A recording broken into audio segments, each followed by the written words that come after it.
So hi friends, welcome back my channel friends. Today వచ్చేసి మరొక new government update.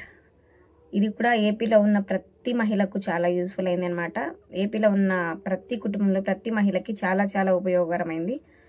కొత్తగా ఎవరైనా చూస్తుంటే సబ్స్క్రైబ్ చేయండి, అలాగే చూసే ప్రతి ఒక్కరు లైక్ చేయండి ఫ్రెండ్స్. ఇది వచ్చేసి దాదాపు అందరికి తెలిసిన విషయమే, బట్ దాంట్లో ఇంకొన్ని అప్డేట్స్ వచ్చాయి, అది తెలుస్తున్నాయి. ఏంటంటే ఫ్రీ స్వింగ్ మిషన్, ఉచిత కుట్టు మిషన్ అనమాట. దీని గురించి ఫుల్ డీటెయిల్స్ చూసే ముందు ఫ్రెండ్స్, ఇది చాలా మందికి తెలిసిందే, బట్ ఇప్పుడు ఏంటంటే కన్ఫ్యూజన్. సీఎం చంద్రబాబు నాయుడు గారు ఉచిత కుట్టు మిషన్ ఇస్తున్నారు, అది ఇప్పుడు కూటమి ప్రభుత్వం వచ్చిన తర్వాత నుండి. అండ్ దీనికంటే ముందు నరేంద్ర మోడీ గారు కూడా మనకు ఉచిత కుట్టు మిషన్ విశ్వకర్మ యోజన అనే స్కీమ్ కింద కూడా ఇచ్చారు. అప్పుడు ఎలక్షన్ ఉండడం వలన స్టాప్ చేశారు, ఇప్పుడైతే మళ్ళీ స్టార్ట్ చేశారు. ఫుల్ డీటెయిల్స్ చూద్దాం ఫ్రెండ్స్. ఎక్కడ స్కిప్ చేయకుండా లాస్ట్ వరకు చూడండి, మీకు ఫుల్ ఇన్ఫర్మేషన్ అయితే ఇస్తున్నా అనమాట.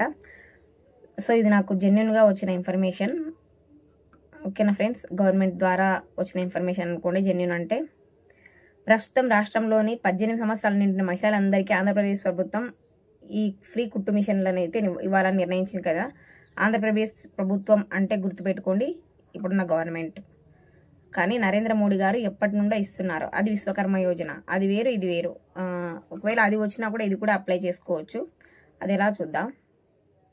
రాష్ట్ర వ్యాప్తంగా 1.2 లక్షల మంది మహిళలకు కుట్టుపై ఉచితంగా శిక్షణ, అంటే మిషన్తో పాటు 3 months ట్రైనింగ్ కూడా ఫ్రీగా ఇస్తున్నారు. ఇవ్వాలనేసి మంత్రి సవిత అయితే వెల్లడించారు. సో ఇది ఎవరెవరికి వస్తుంది, ఏ కులాల వాళ్ళకు వర్తిస్తుందో ఒకసారి చూసేద్దాం ఫ్రెండ్స్. బీసీ, కమ్మ, కాపు, రెడ్డి, క్షత్రియ, ఆర్య, వైశ్య, బ్రాహ్మణ, ఈబీసీ అంటే ఓసీ వాళ్ళకు కూడా వస్తుందన్నమాట. సో ఈ చెందిన మహిళలకు ఉపాధికి గాను, అంటే మహిళలు డెవలప్ కావాలని. సో ఫ్రెండ్స్, దీనికి సంబంధించి కూడా 22,415 కోట్ల చెక్కును కూడా సీఎం గారు రిలీజ్ చేశారు. అర్హులు ఎవరు అనేది ఒకసారి అయితే చూసుకుందాము. మహిళలు మాత్రమే ఈ పథకానికి అర్హులు. ఆంధ్రప్రదేశ్లో ఉన్న స్థిర నివాసి అయి ఉండాలి. అంటే ఫ్రెండ్స్, స్థిర నివాసి అంటే ఓన్లీ ఏపీలోనే ఉండాలి. ఇప్పుడు కొంతమంది ఏపీ వాళ్ళు బెంగళూరు ఇలా వెళ్ళి అక్కడే ఉంటారు. సో అలాంటి వాళ్ళకైతే ఇవి చెల్లవు. అండ్ సరైన ఆధార్ కార్డు కలిగి ఉండాలి, ఆధార్ కార్డులో ఎలాంటి మిస్టేక్స్ లేకుండా ఉండాలి. అండ్ సంబంధిత కుల ధృవీకరణ పత్రం కలిగి ఉండాలి, అంటే క్యాస్ట్. వయసు వచ్చేసి 18 నుండి 50 సంవత్సరాల మధ్య కలిగి ఉండాలి. ఆదాయం వచ్చేసి సంవత్సరానికి గ్రామాల్లో అయితే 1.5 లక్షలు, పట్టణాల్లో అయితే 2 లక్షల వరకు మించరాదనమాట.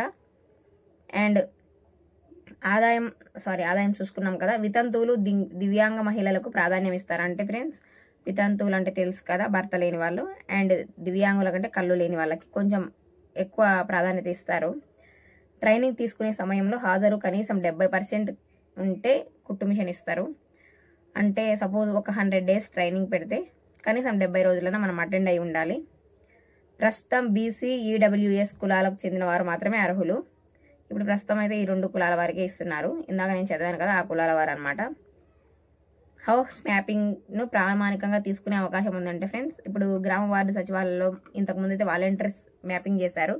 ఇప్పుడు లేకపోతే ఒకవేళ మీరు సచివాలయం వెళ్ళి మ్యాపింగ్ చేయించుకోండి, కంపల్సరీగా మ్యాపింగ్లో అయితే ఉండాలని చెప్తున్నారు. అండ్ ఫ్రెండ్స్, ఏమేమి జిరాక్స్లు ఇవ్వాలి ఒకసారి చూసుకున్నట్లయితే, ఆధార్ కార్డ్, ఆదాయ ధృవీకరణ పత్రం అంటే ఇన్కమ్ సర్టిఫికేట్, కుల ధృవీకరణ పత్రం అంటే క్యాస్ట్ సర్టిఫికేట్, రేషన్ కార్డ్ లేదా రైస్ కార్డ్, పని చేస్తున్న మొబైల్ యాక్టివేట్లో ఉండాలి, ఓటీపీ వస్తుంది, పాస్పోర్ట్ సైజ్ ఫోటో, అప్లికేషన్. ఓకేనా ఫ్రెండ్స్? ఓకే ఫ్రెండ్స్, ఇది మరి ఫుల్ డీటెయిల్స్. సో ఎక్కడెక్కడ అప్లై చేయాలంటే మీ సేవ లేదా గ్రామ వార్డు సచివాలయం ఫ్రెండ్స్. ఓకేనా, ఇవన్నీ తీసుకుని వెళ్ళి అప్లై చేయండి. ఇంకా ఏమైనా డీటెయిల్స్ కావాలి అనుకుంటే మీరు సచివాలయంలో అడిగినా చెప్తారు, లేదా మీ సేవలు అడిగినా చెప్తారు ఫుల్ డీటెయిల్స్. ఓకే మరి, బాయ్.